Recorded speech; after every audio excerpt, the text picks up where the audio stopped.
quite fearful. We anticipate a large amount of children making outcries once they get back into a safe environment.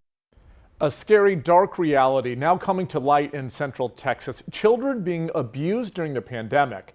We've been reporting on the death of little 2-year-old Frankie Gonzalez for more than 24 hours now. Police say his mother killed him and then dumped his body in a dumpster. Now a 3-month-old in Falls County is fighting for her life from what appears to be severe head trauma.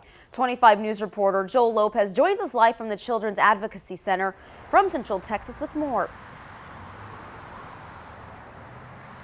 Naya, the Children's Advocacy Center says because of the pandemic, child abuse victims have been sheltered in place away from teachers and others who are trained to spot the signs of abuse. As the shock of the death of 2-year-old Frankie Gonzalez grips our community, people are outraged. I don't know what to feel. It's my little brother. Frankie's mother, Laura Sanchez, is charged with his death. In the same week, this man, 33-year-old Ronnie Dwayne Pearson from Falls County, is accused of the unthinkable.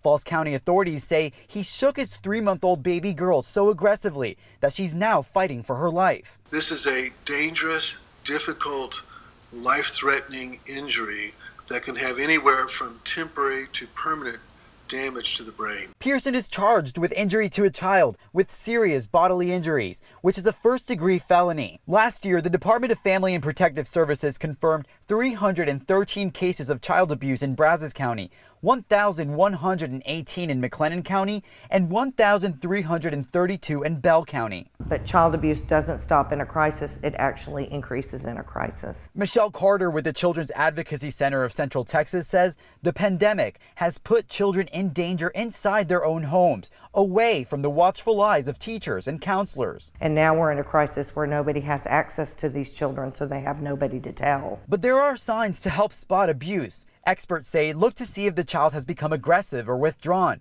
afraid to go home, or may act out of character. If you don't know the child, keep an eye out for bruises, cuts, or other injuries that don't have explanations. Anybody that's around children can recognize, changes, in their behavior. But, the impact that it makes on these children's lives long term can just be horrific. And we can stop that.